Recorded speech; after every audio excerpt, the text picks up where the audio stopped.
Kembali lagi bersama kami, saya Ahmad Fauzi yang akan menjadi host di Bincang Guru Inovatif yang ke-39, teman-teman dan Bapak Ibu semua. Hari ini kita akan coba sedikit membahas terkait dengan fenomena brain rot, yang nanti kita juga akan berbincang-bincang karena saya sendiri bahkan mendengar kata brain rot juga baru-baru aja sebenarnya.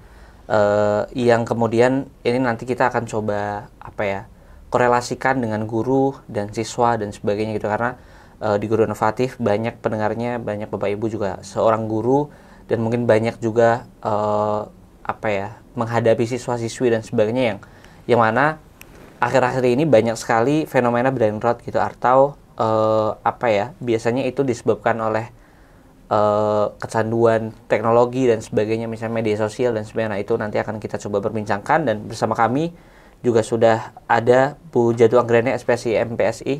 Apa kabar Ibu Jatu? Alhamdulillah. Ini kita terakhir ketemu udah berapa tahun yang lalu? 2 tahunan ya, pas pandemi kayaknya waktu iya, itu. kayaknya pas pandemi. Masih episode ke-13. Iya, kayaknya ya Bu. Jadi ini udah episode ke-39. Alhamdulillah bisa kedatangan Bu Jatu lagi, dan hari ini akan ngebahas brain rot tadi ya Bu ya. Tapi sebelum ke situ Bu, mungkin sekarang banyak penonton Guru Inovatif yang baru, yang mungkin kemarin belum lihat Bu Jatu nih. Belum kenal ya. Belum kenal, jadi mungkin kita juga pengen dengar background dari Bu Jatu sendiri, terus kemudian sekarang apa yang dilakukan sekarang sebagai pengajar dan sebagainya gitu. Mungkin silakan Bu. Oke, apa nih panggilnya apa sih, pemirsa atau apa sih? Pemirsa boleh. Para guru inovatif di seluruh betul. Indonesia ya. Oke, saya Jatu Anggreni. Saya saat ini mengajar di Fakultas Psikologi Universitas Sarjana Wiyata Taman Siswa, atau saya sebagai pamong gitu ya kalau di UST. Dan saat ini saya juga buka praktek mandiri Mas, praktek mandiri terkait dengan psikologi klinis, layanan psikologi klinis, perkembangan industri maupun psikologi forensik. Yang beberapa di antara kasusnya itu juga anak-anak yang memang dia itu baik anak-anak maupun remaja ya yang kecanduan gadget juga gitu. Ada hubungannya dengan topik yang menjadi pembahasan kita hari ini sih Bu itu. Terus selain praktik dan ngajar aja gitu ya Bu ya.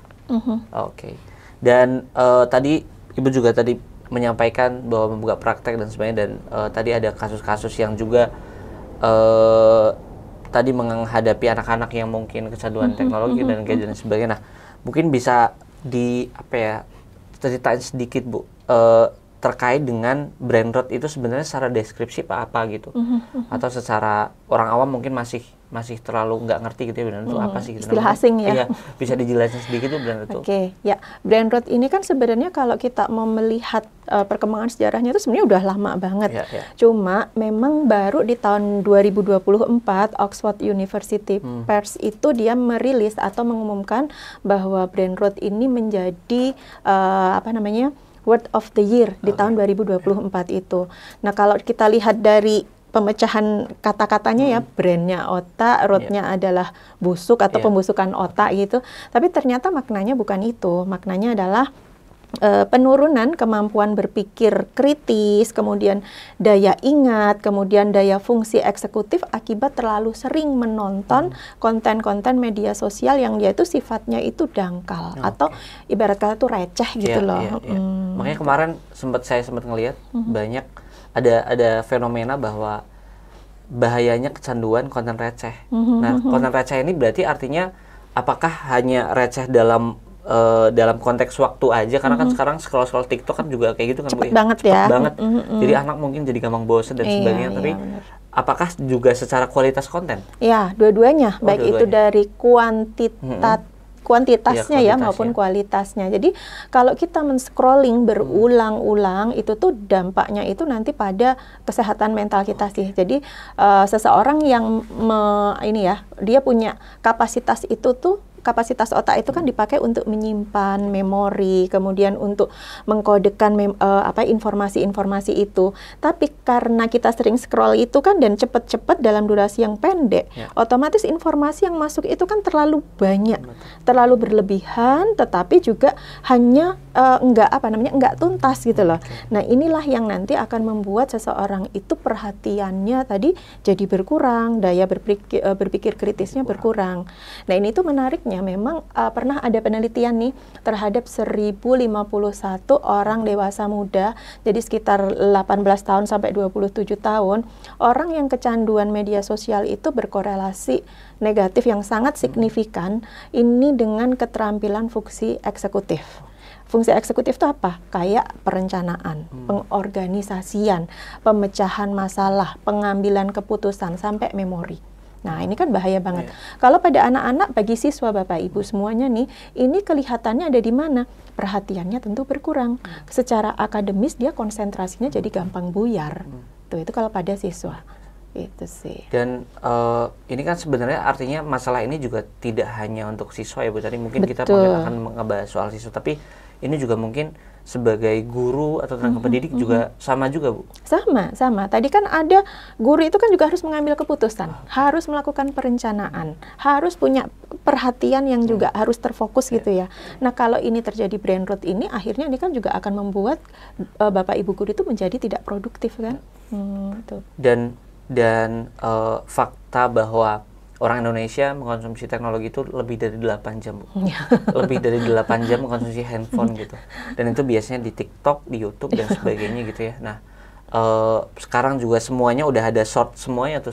YouTube short udah ada, TikTok juga short, dan sebagainya. 15 detikan ya. 15 detikan.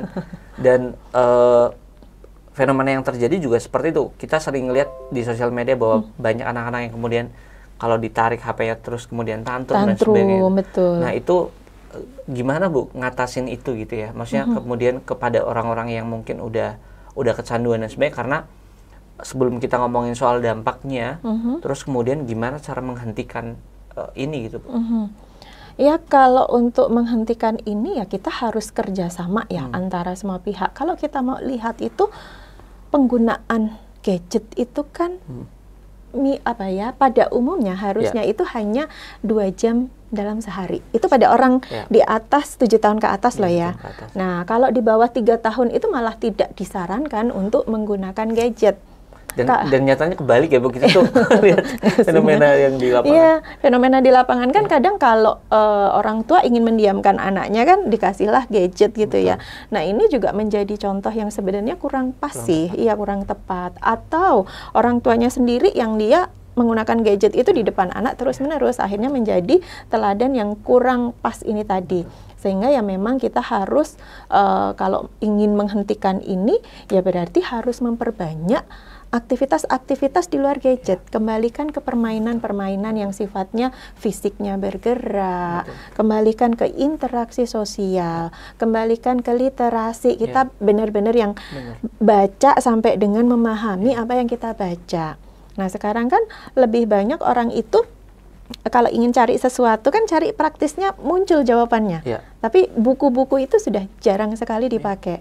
Bahkan mirisnya memang beberapa sekolah menggunakan itu sebagai metode pembelajaran. Sehingga anak-anak juga lupa untuk membaca buku tadi. Tuh, jadi kembalikan aktivitas fisik, perbanyak aktivitas fisik, batasi penggunaan tadi sesuai dengan jamnya, kemudian interaksi sosialnya diperbanyak. Orang kalau udah interaksi sosial secara langsung, pasti kan dengan sendirinya dia juga akan ketahan lah untuk menggunakan gadget itu. Itu sih. Oke. Dan ini juga terjadi kalau dari Ibu sendiri karena juga sering berhadapan dengan teman-teman yang mungkin ada melakukan konsultasi dan sebagainya gitu ya Bu. Ada pengaruhnya nggak Bu ya kemarin pasca COVID gitu ya? Karena kan pas COVID itu kan kita benar-benar ya udah gitu kan. Habis itu kita sekarang kan udah normal lagi gitu. Dan udah 2 tahun ini mungkin udah normal lagi dan sebagainya. Tapi ada peningkatan secara spesifik Bu terkait itu? Iya, banyak yang kemudian masih mempertahankan kebiasaan itu. Sehingga untuk sekarang coba adaptasi dengan sekarang juga mulai sambil baca buku, ketemuan sama temannya itu ada yang mulai takut gitu loh. Jadi yang terbiasa kalau terhubung itu dengan media sosial, dengan Zoom dan lain-lain, ini ketemu langsung itu jadi takut, nggak pede. Nah, kemudian akhirnya dari situ timbullah masalah, harusnya ke sekolah karena dia nggak pede, takut masuk sekolah, nggak mau masuk sekolah. Itu terapinya lumayan lama loh kita kayak gitu tuh, mengembalikan kepercayaan si anak untuk mau sekolah. Gitu. Kalau yang biasa terjadi tadi Bu, selain kalau di lapangannya secara prakteknya gitu ya, biasanya membutuhkan waktu berapa lama Bu kalau misalnya udah kecanduan gitu ya Bu ya? Terus biasanya membutuhkan waktu berapa lama untuk kemudian bisa lebih normal gitu ya dalam tanda kutip ya, karena tadi normalnya kan harusnya 2 jam di bawah, bahkan ketika berumur 3 tahun bahkan mungkin tidak disarankan. Boleh sama sekali, tapi yang sekarang terjadi kalau kita ke tempat makan, orang tuanya lagi makan nih, anaknya main gadget sendiri aja nih gitu.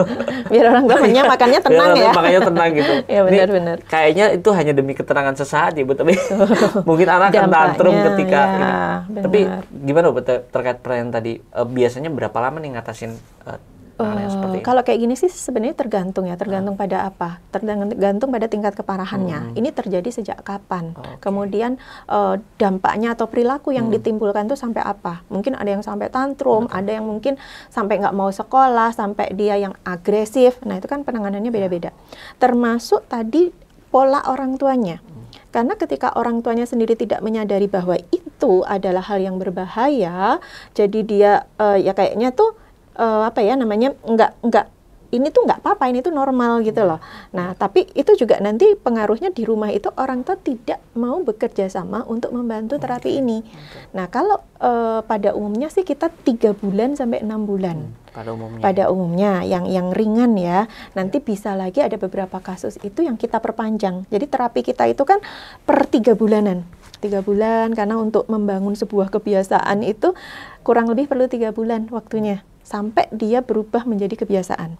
Nah, kadang karena terlalu parah atau orang tuanya tidak kooperatif, kita harus perpanjang 3 bulan ke depan. Nah, ada yang 1 tahun lebih tuh. Yang mungkin udah lebih parah gitu ya? Iya. Dan ini kan pasti berdampak kepada ketika anak-anak di sekolah atau ketika guru-guru lagi ngadepin anak-anaknya yang mungkin secara umum atau rata-rata udah menggunakan media sosial semua dengan mengkonsumsi berita-berita receh tadi Bu. Bahkan brain rot itu nggak cuma berita receh, berita negatif pun juga ya Bu ya? Iya betul. Jadi sebenarnya tuh yang menyebabkan brain rot biasanya apa aja sih Bu? Penyebab brain rot itu bisa karena terlalu banyak konten konsumsi konten instan. Jadi ya kayak seperti ya kita banyak ya TikTok, Instagram, Reels dan lain-lain itu kan sesuatu yang memang dirancang untuk hiburan cepat dengan durasi singkat. Yang ini loh yang menyebabkan nanti otak kita tuh jadi terbiasa merespon sesuatu, menerima sesuatu itu dengan sesuatu yang sifatnya hanya dangkal. Jadi kalau dijelaskan dengan panjang lebar, udah nggak bisa nerima, karena biasanya dengan hanya 15 detik.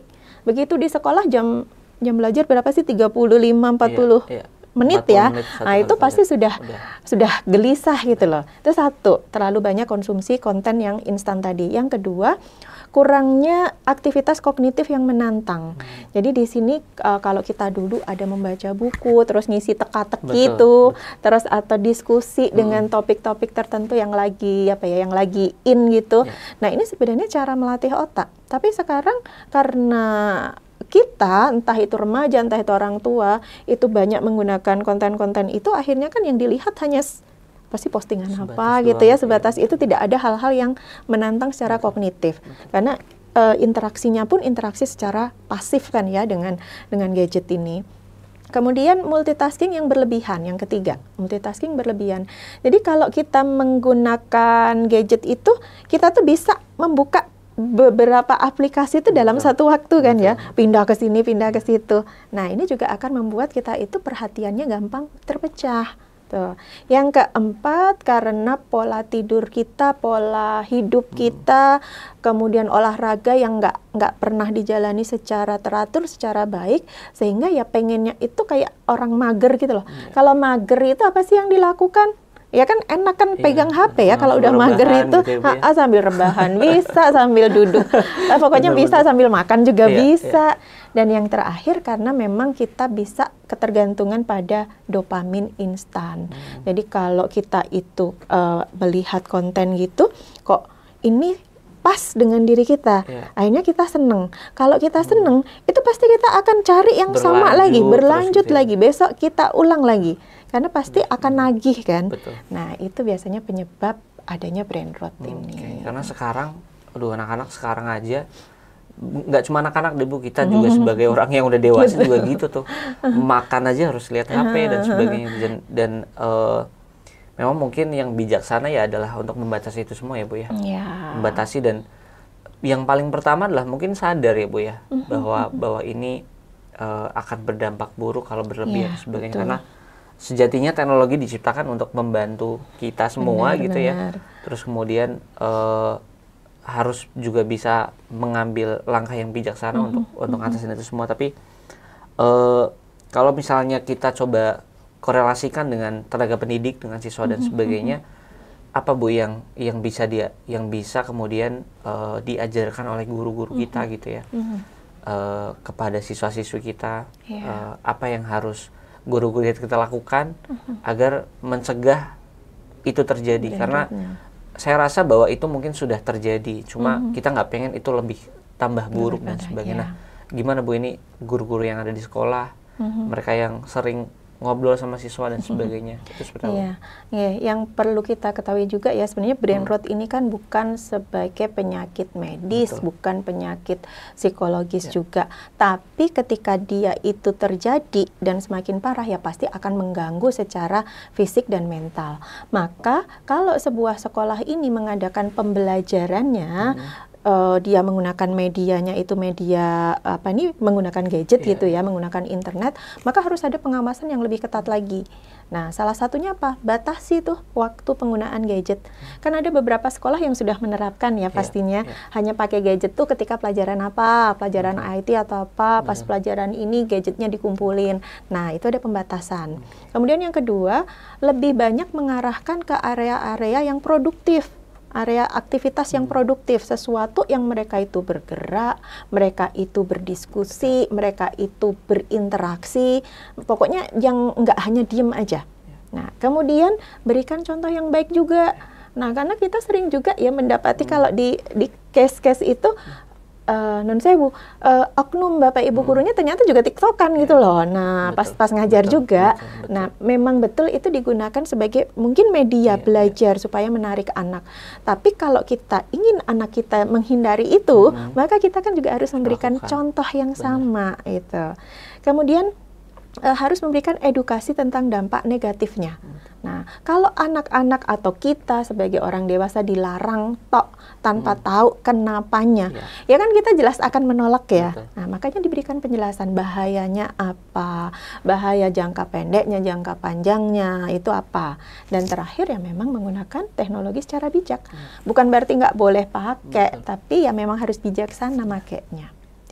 Karena ya kadang tadi ya Bu ya, tadi juga disampaikan bahwa anak-anak kadang kita udah, atau guru-guru mungkin, atau oknum-oknum mungkin udah ngomong jangan main HP dan sebagainya, tapi dirinya sendiri juga. Karena mungkin anak-anak kan bukan pendengar yang baik, tapi mereka adalah pencontoh yang baik. Visualnya adalah peniru yang baik. Jadi modeling.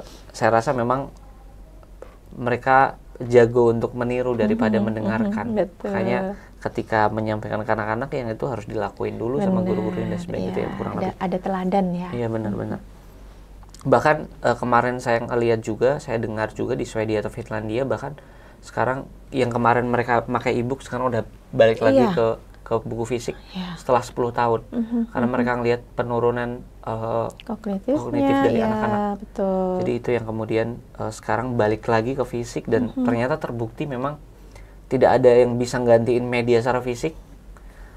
Ternyata teknologi juga bisa berdampak buruk tidak bijak gitu ya. Karena tadi Ibu juga sudah sempat menyampaikan bahwa jika ada media pembelajaran yang menggunakan teknologi, menggunakan internet, harus diawasi betul.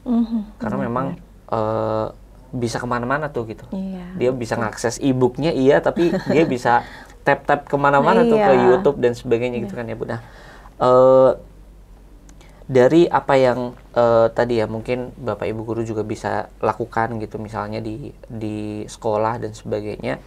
Kalau biasanya Bu ketika sudah mencoba untuk menanggulangi ini semua, mencoba untuk mitigasi resiko dan sebagainya, biasanya tantangannya seperti apa Bu untuk ngadepin anak-anak atau siswa-siswi yang kayak gini Bu? Tantangannya ya karena sudah itu menjadi pola ya, sudah kebiasaan, maka ketika hanya diomongin sekali, 2 kali tentu saja nggak akan nyampe. Betul. Seperti tadi saya sampaikan bahwa merubah kebiasaan itu perlu minimal 3 bulan. Maka ya kita harus terus tadi melakukan edukasi tadi. Tantangan satu itu karena sudah menjadi pola. Dan yang kedua tantangannya adalah kurangnya mungkin kerjasama antara guru atau sekolah dengan rumah. Ketika di sekolah itu sudah ada jadwalnya menggunakan gadget, di rumah balik lagi. Karena nggak ada yang ngawasi. Betul. Ya daripada di rumah bikin riwah ya udah pakai gadget juga nggak apa-apa. Akhirnya kan yang sudah dibangun di sekolah akhirnya runtuh lagi nih karena di rumah. Nah, biasanya tantangannya dua itu. Itu kenapa pada akhirnya ada komite sekolah dan sebagainya itu kan dibangun untuk berkomunikasi antara kedua belah pihak. Kesepakatan ya, untuk berinteraksi, betul. Untuk berhubungan gitu ya.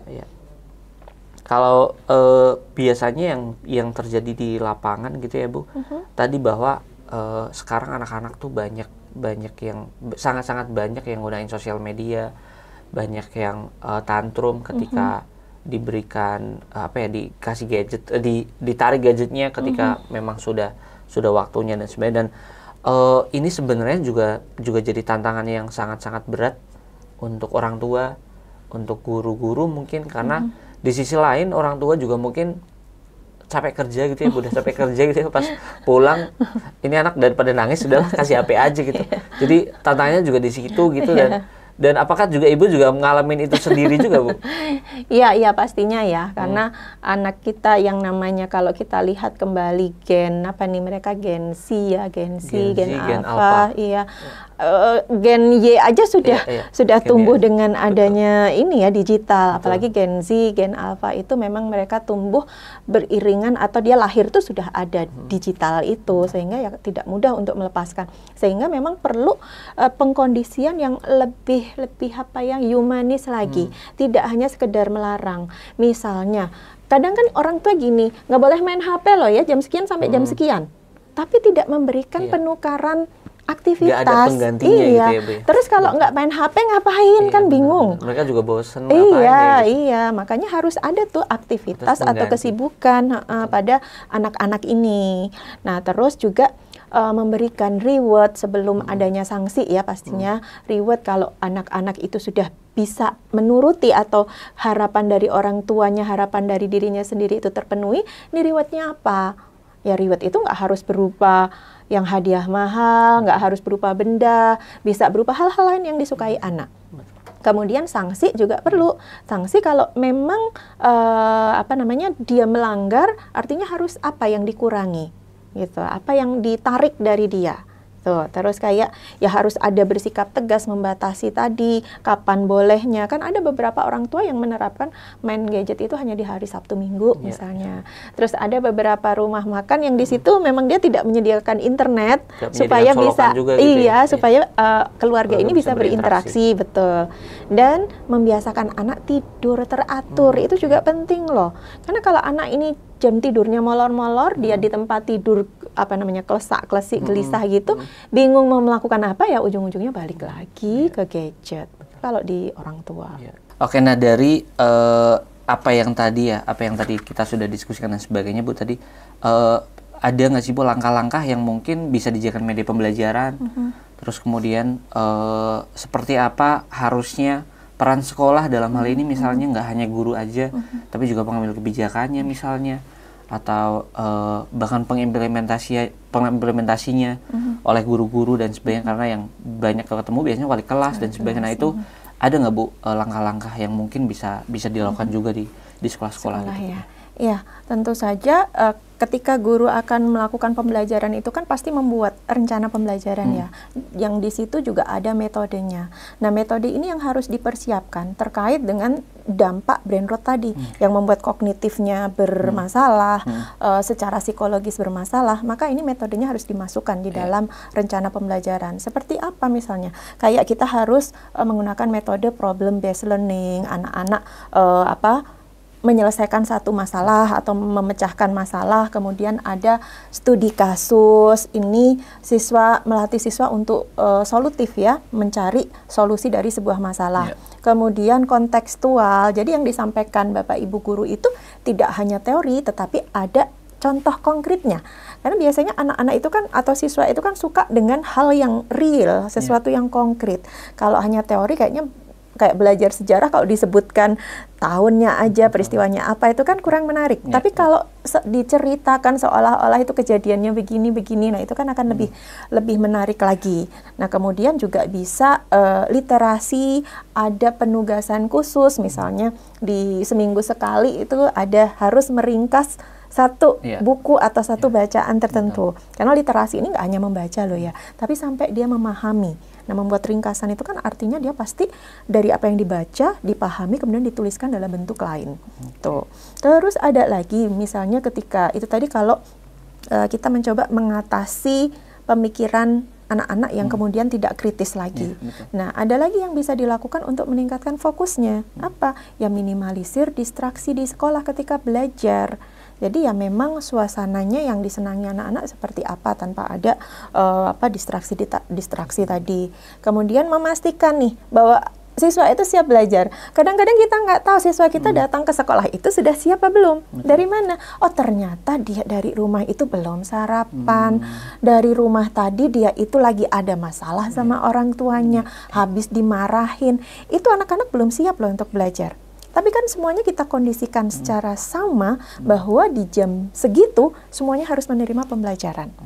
Maka sebenarnya bisa sih kita ngambil 1-2 anak yang kelihatannya kok lesu, kok kayak kurang gairah, itu kemudian ada penanganan terlebih dahulu atau diletakkan dulu ke BK dulu sehingga nanti bisa dikembalikan ke kelas. Terus bisa tadi menerapkan metode pembelajaran yang tepat tadi ya, dan memberikan waktu istirahat yang cukup. Satu lagi yang paling penting itu kita ngasih games bukan games online ya, tapi kadang ini Bapak Ibu guru juga banyak kok yang sudah sangat kreatif ya. Begitu pembelajaran di kelas tuh ada ice breaking, kemudian caranya menyampaikan pendapat itu nanti dengan alat-alat yang sudah sangat luar biasa yang canggih sehingga anak-anak itu tertantang untuk melakukan itu bisa membantu. Jadi dari banyaknya cara-cara yang tadi mungkin Bu Jatuh juga bisa bagikan gitu ya ke Bapak Ibu semua. Tapi kalau Ibu Jatuh ngelihat sendiri sebenarnya apakah kemudian guru-guru kita di Indonesia gitu sebenarnya seberapa siap sih Bu mereka, atau seberapa sadar mereka terhadap isu ini, atau terhadap bahwa kesehatan mental anak-anak itu juga penting terkait dengan brain rot tadi dan sebagainya gitu, karena kecerdasan akademik saja mungkin juga nantinya akademiknya bahkan mungkin akan terganggu kalau misalnya tadi ya secara emosi nggak stabil misalnya, itu karena banyak hal, karena brain rot juga misalnya. Kalau dari Ibu Jatuh sendiri ngelihatnya bagaimana sih Bu guru-guru kita sekarang di Indonesia khususnya gitu ya? Kalau lihat dari segi usia ya, kayaknya tuh Bapak Ibu guru tuh orang-orang yang sangat inovatif sih ya, sehingga harusnya bisa untuk melakukan apa yang kita diskusikan tadi ya. Karena gini, Bapak Ibu guru ini kan dari berbagai usia, generasi, ada gap generasi, ada yang mungkin baby boomers ada nggak ya, masih udah pensiun belum ya? Mungkin udah di masa-masa akhir masa-masa akhir ya. Nah, ini memang nggak perlu kita paksakan sih ya dengan hal-hal yang memang kurang. Nah, iya yang generasi Bapak Ibu guru yang generasi Y, generasi milenial kan sudah ada ya. Yang ini generasi Z yang sudah jadi guru itu kan juga banyak ya. Sekarang banyak banyak di media sosial tuh Gen Z udah mulai jadi guru kan ya. Nah, itu sebenarnya mereka kan sangat banyak inovasi-inovasinya. Hanya memang perlu sekali lagi disadarkan tentang apa itu kesehatan mental. Karena nggak semua orang di Indonesia itu terpapar dengan kesehatan mental loh ya. Ya, misalnya gini aja deh, Bapak Ibu guru itu tugasnya banyak banget. Yang diampu siswanya banyak. Tugasnya secara administrasi banyak. Belum permasalahan dengan interaksi sosialnya misalnya teman-temannya. Belum lagi masalah pribadinya. Akhirnya banyak banget masalah yang dibawa ke sekolah. Kalau itu tidak bisa terselesaikan sendiri, maka bagaimana dia akan membantu siswa-siswa ini, gitu loh.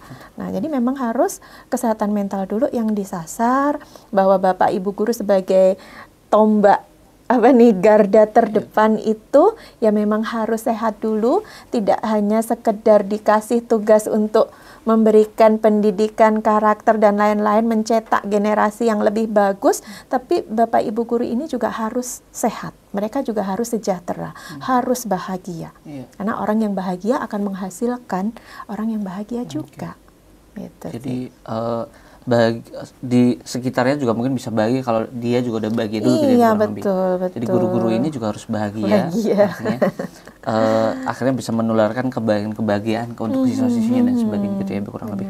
Tadi juga menarik yang disampaikan oleh Bu Jatuh terkait dengan Gen Z yang sekarang udah mulai masuk ke sekolah untuk ngajar dan sebagainya, dan banyak banget memang kalau memang tidak bisa dipungkiri bahwa Gen Z itu sangat-sangat inovatif. Artinya mereka ada aja nih kelakuan di sosial media juga ada aja nih.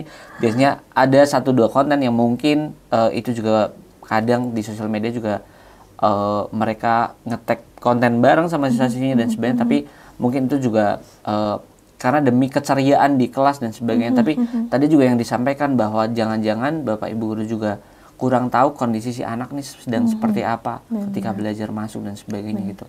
Nah, mengidentifikasinya biasanya seperti apa Bu ya?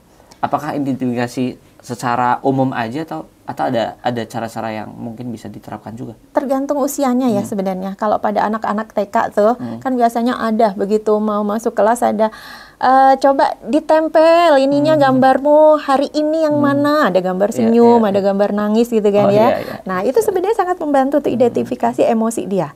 Nah, terus nanti kalau dari situ baru ditanya, tadi diantar siapa, makannya gimana, seneng apa enggak, tadi perjalanan, itu sebenarnya bisa membantu. Nah, SMP enggak lagi gitu dong ya. SMP mungkin kita hanya lihat, kita amati, ini kok beda ya sama biasanya, kok datang-datang udah manyun, datang-datang kok nggak semangat. Nah, itu bisa kita jadikan deteksi dini bahwa ini sepertinya perlu penanganan dulu sebelum dia mengikuti pelajaran lebih lanjut. Yang SMA juga begitu. Jadi setiap usia memang berbeda. Nah, ini memang perlu keterampilan guru ya akhirnya untuk gimana sih kita punya keterampilan untuk mengidentifikasikan emosi orang lain. Maka sebelum itu guru juga harus bisa mengidentifikasi emosi diri sendiri. Ya, itu yang kadang-kadang luput tuh. Dan pada akhirnya kesehatan mental atau kesadaran kesehatan mental dan sebagainya jadi akar dari pemahaman tentang Brainrot itu sendiri dan sebagainya gitu ya Bu ya. Jadi ketika udah sadar bahwa kesehatan mental itu perlu, bahwa kita perlu mengetahui anak-anak sebenarnya sekarang sedang dalam kondisi seperti apa dan sebagainya, terus kemudian identifikasinya bisa ke fenomena Brainrot yang sekarang sedang marak dan sebagainya gitu. Dan sekali lagi bahwa ini adalah proses yang panjang, bahwa ini adalah proses yang kita nggak bisa nyerah gitu aja karena ini sudah teknologi udah masuk lewat Gen Z ini atau generasi Alpha ini dari mereka kecil bahkan mereka udah terpapar. Begitu lahir kan udah ada ya. Betul, begitu lahir udah ada. Ketika TK, SD mereka selalu menggunakan itu dan sebagainya gitu. Jadi di sisi lain bahwa teknologi membantu, tapi di sisi lain jika tidak bijak ini bisa kemana-mana Ibu ya. Betul. Brainrot tadi salah satunya adalah bahkan istilah yang tadi juga kan ini istilah awamnya kan pembusukan otak ya Bu. Artinya kan itu sangat-sangat berpengaruh kepada fungsi otak tadi. Kurang fokus dan sebagainya itu jadi salah satu hal yang pengambilan keputusan dan sebagainya tadi juga berpengaruh. Nah, ini akan berpengaruh ke mereka ketika mereka besar gitu ya Bu. Artinya mungkin apakah ini juga bisa juga disangkut pautkan dengan yang sekarang juga kita sedang bahas rame-rame ini, kayak kemarin kan bahwa makan siang bergizi salah satunya kan untuk ngatasin stunting ya Bu ya. Nah, apakah ini juga berkaitan sama itu juga Bu? karena jangan-jangan ya Bu ya, maksudnya jangan-jangan ini adalah titik-titik yang bisa kemudian dihubungkan. Iya. Nah, sebenarnya kan kalau untuk Brainrot ini tadi kan sekali lagi dia kan karena ada penurunan kognitifnya gitu ya. Penurunan kognitifnya ini kan membuat orang itu nggak bisa berpikir kritis, nggak bisa menganalisa, nggak bisa mengambil keputusan.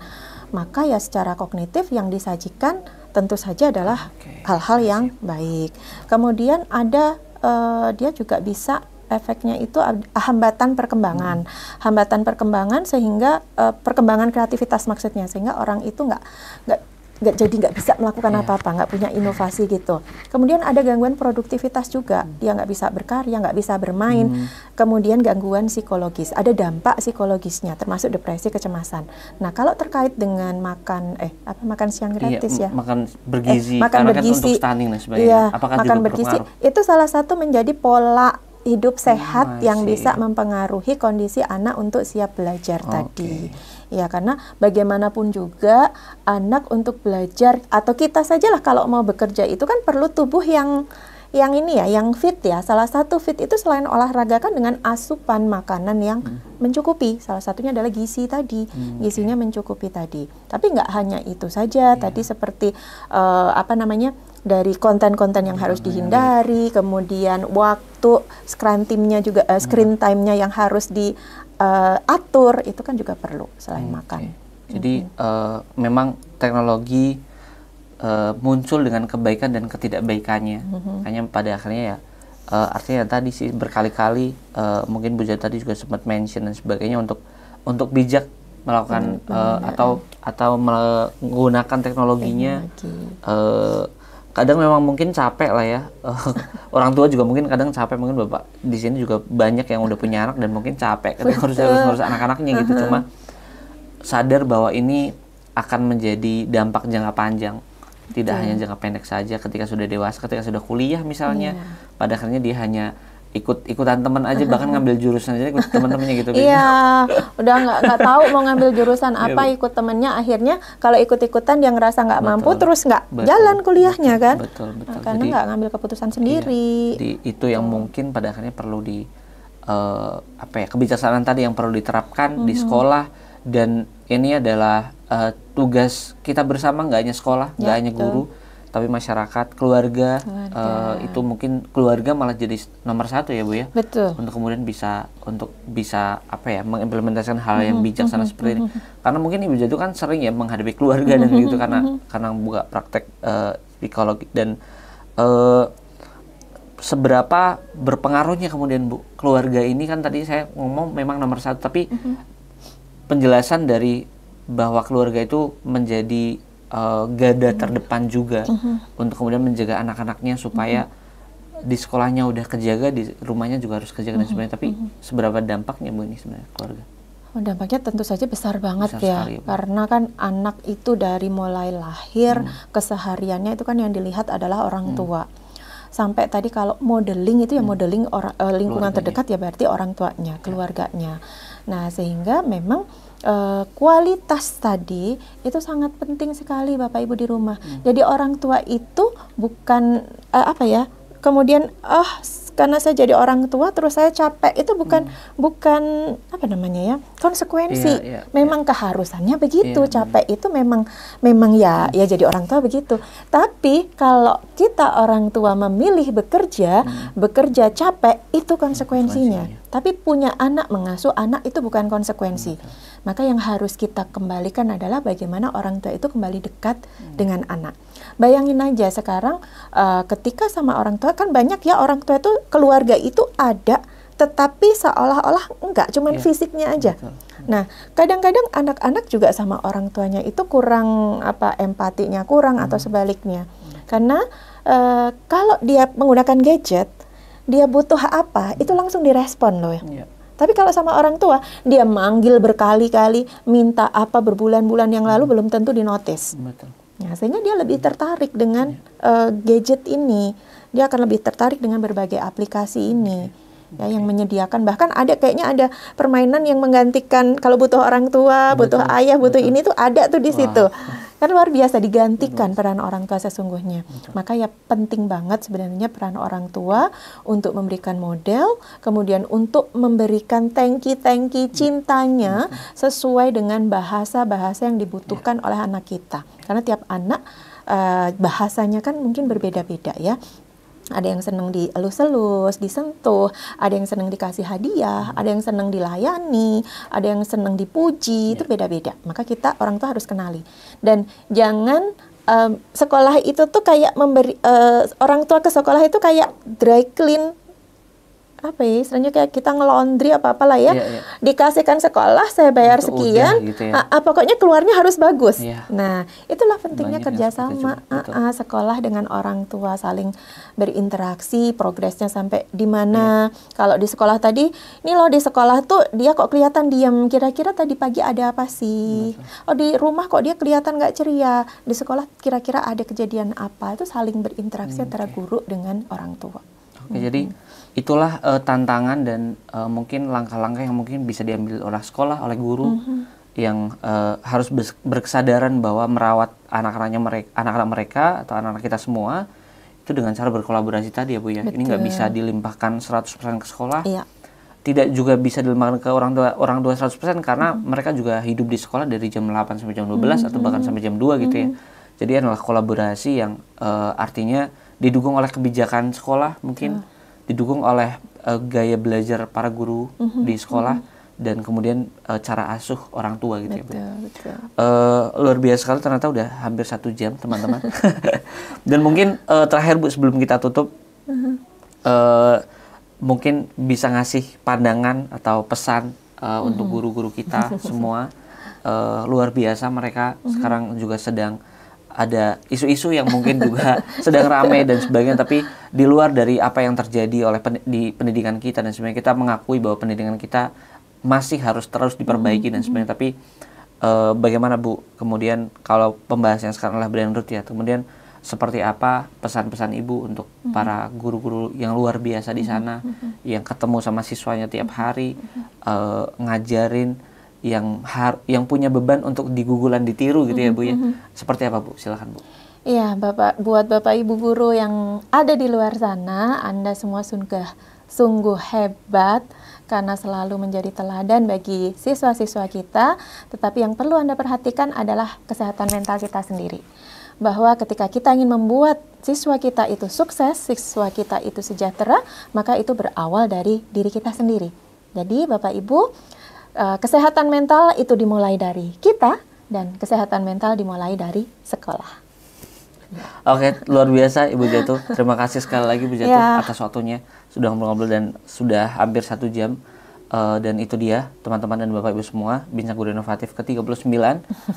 Mungkin kita akan bertemu lagi, tentu akan ketemu lagi. Ini bukan konten yang terakhir, jadi nanti akan ada Bincang Guru selanjutnya. Dan terima kasih, saya Ahmad Fauzi dan pamit undur diri. Terima kasih.